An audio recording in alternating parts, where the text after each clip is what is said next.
다음으로는 어떻게 꿈을 찾을 수 있는가에 대해서 살펴보도록 하겠습니다. 꿈은 위와 같은 큰 장점을 우리에게 줍니다. 여러분 꿈을 발견했습니까? 아직도 꿈을 발견하지 못했으면 꿈을 찾을 수 있는 방법을 알려줄 테니 잘 배우십시오.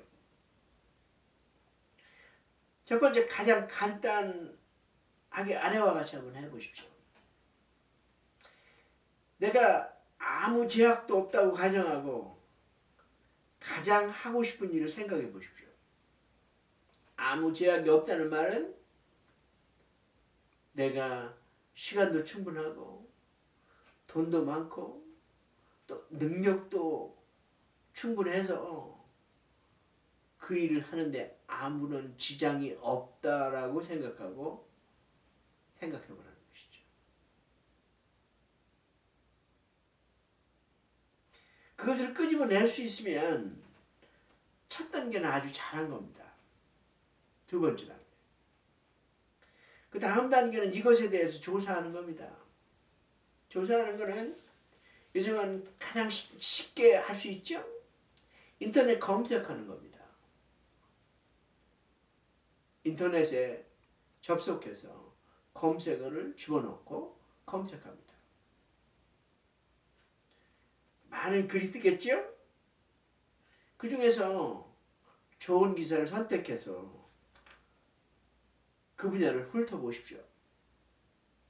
가장 추천하는 것은 위키 백과사전입니다. 이렇게 글을 읽고 관련 분야를 훑어봤으면 다음으로 유튜브 영상을 시청해 보십시오. 몇 개의 동영상을 시청하는 것만으로도 관련 분야에 대해서 잘 알 수 있을 겁니다. 관련 분야에 대해서 여전히 흥미가 있다면 관련 분야의 동영상을 하루 정도 두루 살펴보십시오. 내가 생각했던 것 이상으로 많은 것을 알 수 있을 겁니다.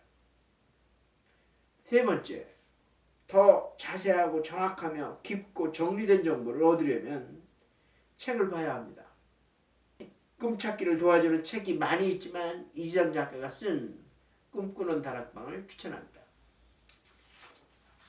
이 책은 2007년도에 출간된 이래 현재까지 250만 부 이상이 팔린 아주 스테디셀러입니다.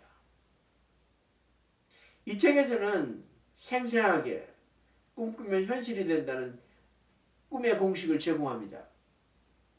이 공식은 꿈을 이루기 위해 노력하는 것만큼이나 꿈을 생생하게 꾸는 것, 아니 노력 이상으로 꿈꾸는 것이 더 중요하다는 것을 역설하고 있습니다. 이 책에서 설명하는 꿈꾸는 법을 설명하며 간단히 설명하겠습니다. 먼저 사진 기법입니다. 꿈을 시각화하는 거죠. 사진이나 그림을 모아서 내가 원하는 꿈을 그려보는 기법입니다. 두 번째는 장소 기법입니다. 내가 성공한 후의 분위기를 느낄 수 있는 좋은 장소에 가서 완벽한 음식과 분위기를 즐기며 성공의 기쁨을 미리 맛보는 방법입니다. 말하기 기법입니다. 많은 사람들이 이런 말을 하죠. 말하는 대로 된다. 끊임없이 꿈을 말하는 기법으로 말이 계속 꿈을 상기시킵니다. 네 번째, 글 쓰기 기법입니다. 꿈을 글로 적어보면 꿈이 구체화되고 정리됩니다. 사람들이 가장 많이 쓰는 방법으로 아주 효과가 있고요. 자기개발 분야의 대가들이 가장 많이 추천하는 방법입니다. 파티 기법입니다. 꿈을 이룬 사람들의 파티를 한번 연상해 보십시오. 원하는 꿈이 이루어진 것을 축하하는 파티를 구체적으로 상상하십시오. 나는 그때 어떤 옷을 입을 것이며 어떤 사람을 초대할 거, 어떤 사람과 어떤 인사를 할 건가, 이런 것들을 상상해 보는 것이에요. 정신의 여러가 기법입니다. 꿈의 영화관을 돌려보는 것이요. 내가 원하는 꿈이 이루어지는 과정과 최종 장면을 정신의 영화관에서 생생히 상영합니다. 마지막으로 상상의 멘토링 기법입니다. 내가 가장 닮고 싶은 사람에 대해서 상당히 세세하고 자세하게 조사해서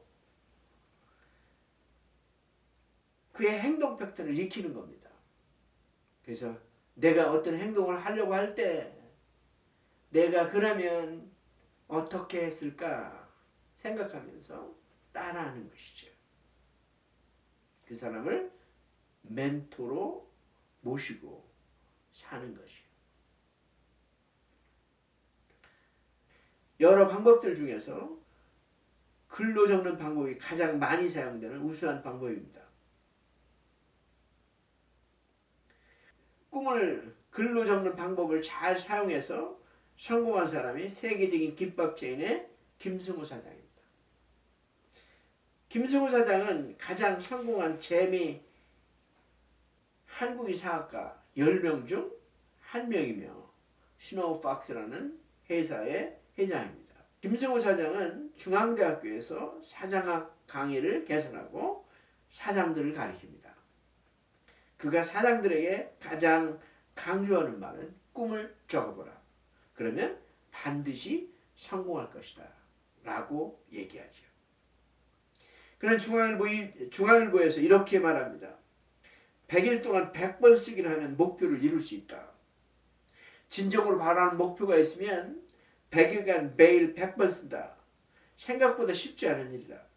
이렇게 8번 했는데 8번 모두 성공했다. 쉬다가 포기하는 경우도 있는데 그런 목표는 내가 간절히 원하는 목표가 아니다. 간절히 원하는 목표는 쓰다 보면 방법이 보이고 목표를 달성하기 위해 노력하게 된다. 미국 지도를 사서 점 300개를 무작위로 찍은 적도 있습니다. 그리고 이메일 패스워드를 매장 300개로 정했다. 이메일을 쓸 때마다 내 꿈을 다시 적어보려는 거였다.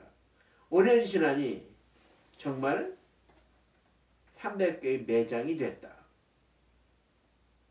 다른 습관은 매년 명함만한 종이에 목표를 적곤하는 겁니다. 그리고 매일 들여다보며 외칩니다. 1년쯤 지나서 보면 적어도 3분의 2는 이루어져 있습니다.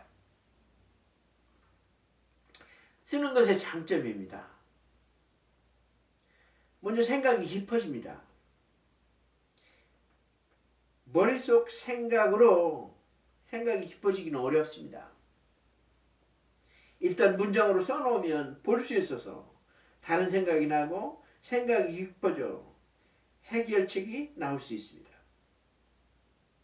생각이 정리될 수 있습니다.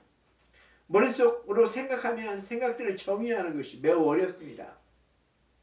그러나 글로 써놓으면 볼 수 있고 글을 보면서 정리하다 보면 생각이 정리됩니다.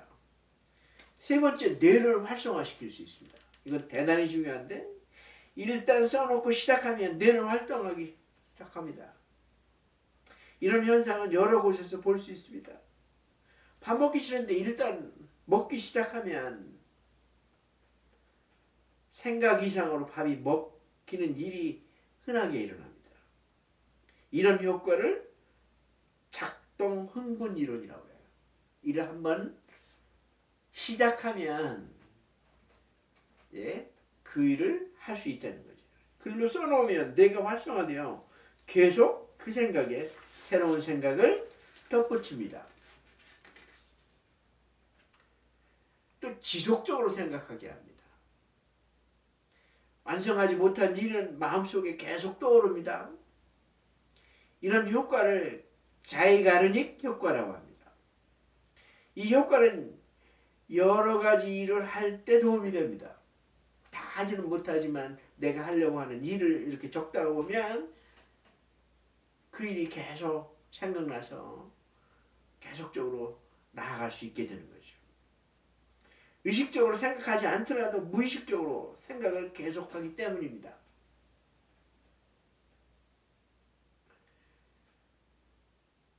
무의식적으로 처리하는 것이 의식적으로 처리하는 것보다 훨씬 처리 속도가 빠릅니다.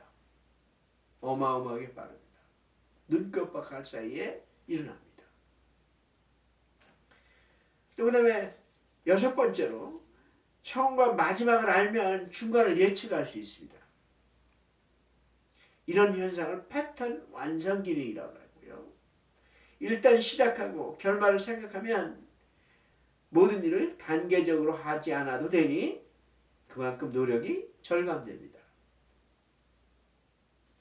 7번째는 새로운 정보를 받아들이기 쉽게 해줍니다.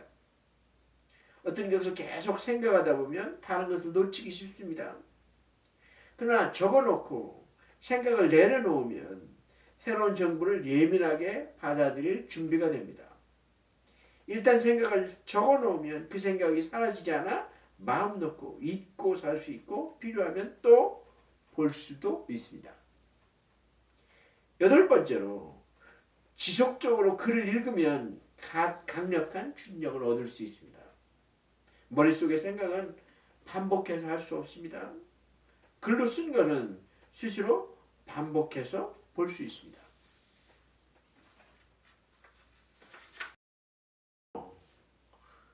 스탠퍼드 대학교의 5년 후 내 모습 쓰기 프로젝트에 대해서 말씀해 드리겠습니다. 꿈을 적는 것은 위와 같은 많은 장점을 가집니다. 이렇게 적어놓은 꿈이 인생에게 큰 영향을 미칩니다.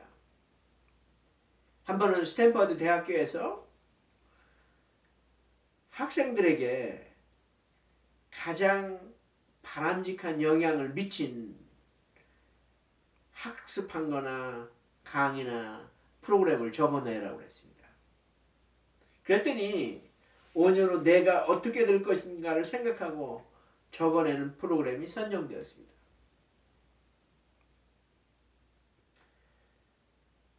그래서 스탠포드 대학교에서는 전 대학생들에게 3학년 기말고사로 자신의 꿈을 5년 후의 꿈을 구체적으로 써내는 과제를 내줍니다. 너무 멀면 구체적으로 그리기가 어렵고요. 너무 가까우면 또 뭐 상상할 필요도 없으니까 5년이 적당한 것 같아요.